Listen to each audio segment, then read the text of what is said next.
Elie Lalouf, bonjour Boker Tov. Boker Tov, bonjour. Alors je rappelle à nos auditeurs, il serait temps qu'ils le sachent parce que sinon cela risque d'être trop tard, que vous êtes depuis maintenant 4 ans le président de la commission des affaires sociales, du travail et de la santé du Parlement israélien, de la Knesset, de cette 20e Knesset qui va donc se dissoudre aujourd'hui et demain. C'est la fin donc de cette Knesset. Ça vous a surpris cette décision de Binyamin Netanyahou Binyamin Netanyahou, qui il y a quelques semaines à peine avait annoncé que pour des raisons de sécurité, eh bien, il fallait absolument tout faire pour maintenir sa coalition gouvernementale et qui, on va dire quelques semaines plus tard, a changé d'avis? Chez nous, à Kulanu, on n'est pas surpris parce que notre chef de parti, Kahlon, a toujours annoncé que les élections seront anticipées. On avait prévu pour maximum le mois de mai. Bon, c'est plus court, c'est le mois de mars. Non, c'est pas une surprise. Ça pendait au nez, il y a plusieurs raisons. Alors, Voilà, c'est l'expression, c'est la belle expression de la démocratie.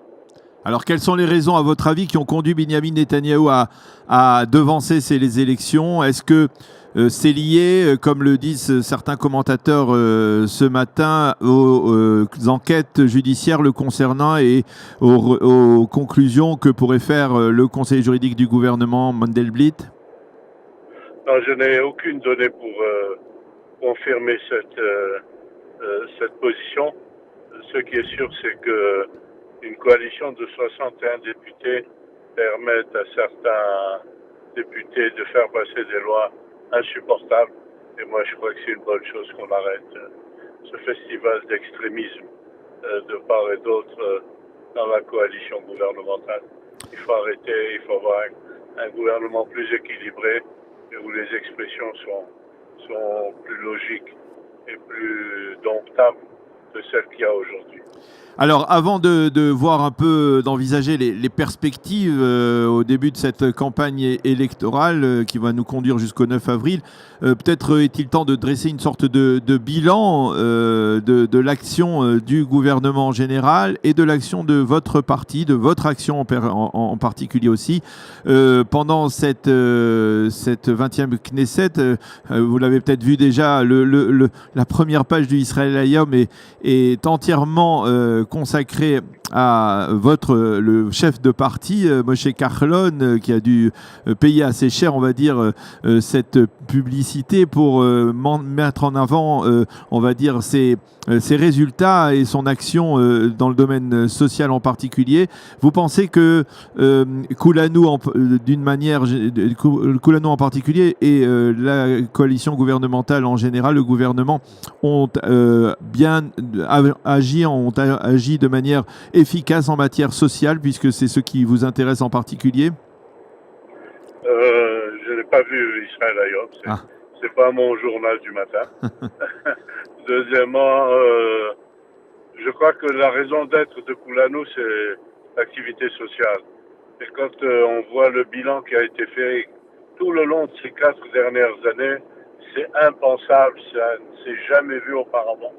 Je donne un exemple, la commission que je dirige a fait passer plus de 100 lois, donc sociales ou médicales ou de travail ou de la sécurité sociale. C'est pour vous dire combien on a été actif et c'est des changements qui ont permis de rectifier une situation sociale très très difficile. Je vous rappelle le rapport et la Lalouf dans ce domaine-là. Mais à côté de ça, il faut signaler encore qu'il y a beaucoup à faire. Voilà pourquoi Kulanu décide de continuer sur sa voie. La majorité de nos députés, à l'exception d'un seul sur la demande du Premier ministre, s'est occupé que des affaires sociales. Nous avons fait des propositions qui vont de l'âge tendre jusqu'aux vieux, passant par les handicapés, en passant par les femmes uniparentales. Tous ces domaines ont été rectifiés, peut-être insuffisants dans des conditions optimales, mais pour le moment, c'est une très belle progression. Prenons que l'exemple du rapport qui a été fait par la Knesset sur l'investissement de ce gouvernement les 3 premières années de son travail dans le domaine de la pauvreté, on a investi plus de 10 milliards d'euros nouveaux dans des nouveaux projets et pas des projets à court terme, ce sont des projets budgétés régulièrement pour les prochaines années. C'est un chiffre impensable quand je pense que lorsque, avec nos amis, on a fait le rapport de la pauvreté, on n'a jamais imaginé qu'on trouverait autant de moyens. Et encore, je répète, c'est beaucoup, mais insuffisant, vu les conditions de départ dans lesquelles nous étions dans ces domaines. Et il faut dire aussi que ça touche toutes les populations d'Israël, et ça, j'en suis très fier. J'en suis très fier parce que on a vu un vieux comme un vieux et on n'a pas cherché à voir comment trie un enfant et où il habite. Toutes les allocations ont été universelles, toutes les opérations qui ont été faites sont des opérations qui touchent toute la population du pays. Et ça, c'est un rêve merveilleux qu'on a pu appliquer. Même si l'un des programmes phares de Kulanu, de Moshe Kahlon, c'était la réduction du prix des logements, on ne peut pas dire que véritablement il ait obtenu des résultats tangibles. Je suis désolé, faites du travail avant de dire ça. Vraiment, faites du travail. Vous imaginez qu'avant ce gouvernement, avant les opérations qu'on pris à Kulanu et la prise de responsabilité totale, on n'a pas cherché à accuser d'autres. On a décidé de prendre toute la responsabilité du problème du logement. Alors, premièrement, les logements ont arrêté d'augmenter de 10 et 12% par an. Aujourd'hui, on parle de moins de 2%, les prix ont baissé de 2%. Deuxièmement, il y a plus de 50 000 appartements en construction pour les jeunes couples et il y a 130 000 en application, compris le premier chiffre. C'est des chiffres impensables. Et après, on dit c'est raté. Non, vraiment, faites vos devoirs, étudiez la chose, allez voir quelques milliers qui sont déjà rentrés dans leurs appartements. Il faut savoir qu'à un moment, la planification d'un nouvel appartement prenait en Israël jusqu'à 13 ans avant de voir entre un terrain et un appartement le temps qu'il fallait pour le faire. Aujourd'hui, on a réduit de façon substantielle. Et encore une fois, je répète, rien n'est optimal. Il faut améliorer, il faut continuer à améliorer. Et c'est la plus belle réalisation en matière de logement. Mais n'oubliez pas qu'on a démarré avec un minus catastrophique. Le logement public en Israël a presque disparu. Moins de 50 à 60 000 appartements aujourd'hui pour l'habitation publique. Et c'est pour ça, c'est aussi comme ça, malheureusement, qu'on rate en partie une partie de la Aliyah possible, de l'étranger, de France en particulier. Alors, oui, justement, à propos de l'Aliyah de France, qu'est-ce que vous pensez de ces dernières initiatives qui, pour l'instant, vont être mises entre parenthèses, qui avaient été prises et annoncées par Naftali Bennett et par Binyamin Netanyahu également, sur une sorte de structure interministérielle qui pourrait permettre de faciliter ou d'améliorer l'Aliyah et l'intégration des Olim de France? Bien sûr, heureusement. Même si ça débute politique d'élection, il ne faut pas être naïf, ça se voit. Mais si ça peut faire bouger les choses, ben, tant mieux. Tant mieux parce que malheureusement, le ministère de la Klita ces dernières années avait une orientation très particulière. Et je ne veux pas provoquer le diable, mais le changement est super souhaité. Et à mon avis, ils ne peuvent plus faire marche arrière. Tous ceux qui resteront dans ce domaine-là, de l'Aliyah et de la Klita, qui est une raison d'être de l'existence d'Israël, il faut que ça change. Et la France est un réceptacle extraordinaire qui peut nous fournir un renforcement de population dans tous les niveaux et dans toutes les zones d'Israël. C'est ça. Alors, c'est ce qu'il y a. Alors, Eliel Alouf, il y a déjà des sondages qui ont été publiés ce matin sur les intentions de vote en cas d'élection. Si les élections avaient lieu aujourd'hui, votre parti, Kulanu, n'obtiendrait que 6 à 7 mandats, ce qui est moins que les 10 que vous détenez actuellement. Est-ce que dans un cas de figure éventuel, on peut envisager une sorte de fusion, même tout en conservant une certaine autonomie avec le Likoud, ou alors Kouloglou se présentera à ces élections de manière totalement indépendante? D'abord, à titre personnel, comme Alors, vous le savez. non, je voulais vous dire, oui, je sais, je voulais vous poser la question après sur votre avenir. Alors, on a économisé une question, je vais vous donner la réponse. Sur le plan personnel, j'ai décidé que je ne participerai pas à la liste, je ne serai pas sur la liste de Kouloglou pour des raisons tout à fait personnelles, et pensant que je peux faire encore d'autres choses que de rester à la Knesset. En ce qui concerne Kouloglou, n'oubliez pas qu'aux précédentes élections, Kouloglou avait 0 mandat. Et elle est arrivée à 10. Elle démarre avec 7 dans les sondages. Alors c'est pour vous dire combien on peut utiliser les sondages pour trouver des forces. Et je suis certain que lorsque les gens s'entreront et encore plus verront les réalisations qui ont été faites et qui ont touché toutes les populations d'Israël. Je répète encore une fois.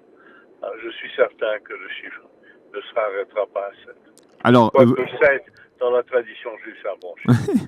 alors, Elie, vous nous l'avez révélé donc à l'instant, vous ne serez pas candidat dans la prochaine liste électorale de Kouloglou.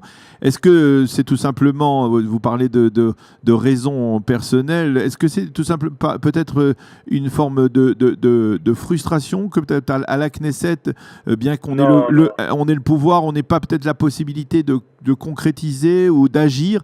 Vous qui êtes un homme d'action, on l'a vu à travers votre action en particulier au Keren Rachi et dans le domaine social en Israël. Pourquoi ce retrait de la vie politique? D'abord, un petit secret, j'ai 74 ans. Alors c'est une énergie qui... Vous ne les faites pas, Elie. C'est vrai, je ne le sens pas d'ailleurs. Mais ça, c'est un point, c'est un petit point de là. Deuxièmement, je pense que je peux faire d'autres choses. J'ai beaucoup aimé mon travail à Knesset qui m'a pris jour et nuit, je peux le dire. C'est faire passer des lois, plus de 100 lois, négocier des tas d'opérations qui ont été faites grâce à ces lois, les budgets qui sont sortis et les appliquer, etc. Faire le contrôle sur l'application de ces budgets, c'est un travail de titan. Il faut permettre à de nouvelles forces de rentrer. Puis il y a aussi les moments où l'aspect moral et des fois même la conscience de certains points qui me permettent pas de m'identifier totalement avec ce que j'étais obligé de faire, les lois extrémistes comme la loi sur l'appartenance à la nation, etc. sont des lois qui ont été très difficiles pour lesquelles j'ai été obligé de voter à l'encontre de ma conscience. Alors, puisque vous allez vous retirer de la vie politique, cela vous permet d'une certaine manière de jeter un regard sur l'avenir justement de la vie politique, de la classe politique en Israël. Vous êtes inquiet pour l'avenir ou finalement vous pensez que l'État d'Israël est une démocratie sereine, relativement stable, des élections une fois tous les 4 ans, et qui est bien dirigée aujourd'hui? Heureux sont ceux qui pensent que la vie est que bonheur. Mais je n'y crois pas. Même la vie politique israélienne doit changer, doit s'améliorer, doit réparer certaines choses, doit être en permanence soucieuse et inquiète de sa situation. Nous avons un pays qui se trouve, comme on dit chez nous, dans un quartier pas très sympathique. Oui. Nous avons des ennemis à tout azimut, presque je dirais, même si certains aujourd'hui apparaissent comme des plus proches d'être nos amis que autre chose, on ne peut pas se permettre de croire que c'est des situations qui sont à jamais acquises. On ne sait pas ce qui peut se passer avec la Turquie, avec l'Égypte un jour, si les mouvements des frères musulmans revenaient et de là ou d'ailleurs. On ne peut pas. On a toujours sur la tête le danger de l'Iran, qui n'est pas un danger facile. Nous avons aussi une politique internationale qui n'est pas très favorable à Israël, qui est parfois inattendue, comme les décisions de notre grand ami Trump sur la Syrie, le non-soutien de la France à Israël et de l'Europe en général, à l'exception de l'Allemagne et un petit peu de l'Angleterre. Donc Israël est dans une situation géopolitique où en permanence elle doit être inquiète de ce qui se passe, bien que nous ayons des moyens que nous n'avons jamais eus, une économie galopante dans le bon sens, une armée super performante, avec nos petits défauts de temps en temps malheureusement. Alors sachez que Israël doit être en permanence soucieux. Est-ce qu'il y aura un changement après ces élections du mois d'avril? Attendons Pessah et on verra. Ouais. Alors, une dernière question, Élie, en vous retournant sur votre action parlementaire de ces dernières années, qu'est-ce qui vous restera en particulier? Quelle est, on va dire, la réalisation que vous allez prendre avec vous et dont vous serez le plus fier, on va dire? Le fait que le rapport sur la pauvreté que nous avons produit est devenu une base de données et une base de référence pour se mesurer à la pauvreté en Israël. Jamais dans aucun pays on a écrasé la pauvreté, on a éliminé la pauvreté. Toujours il y aura des pauvres dans les pays, mais je crois qu'on est dans le bon sens où on va et on diminue ça. Et deuxièmement, c'est que les problèmes sociaux sont des problèmes auxquels on peut se mesurer et donc avec plus de travail on fera mieux. Eh bien, Élie Elalouf, merci beaucoup d'avoir accepté de répondre à nos questions ce matin. On vous souhaite, bien entendu, on vous remercie pour votre action parlementaire de ces dernières années, ne serait-ce qu'à la présidence de la Commission parlementaire des affaires sociales, du travail et de la santé publique, et pour votre action donc parlementaire. On vous souhaite beaucoup de bonne santé, puisque vous êtes aussi le président de la Commission de la santé.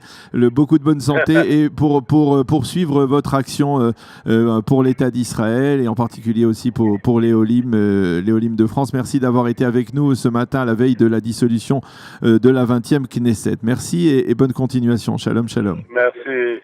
Shalom, shalom.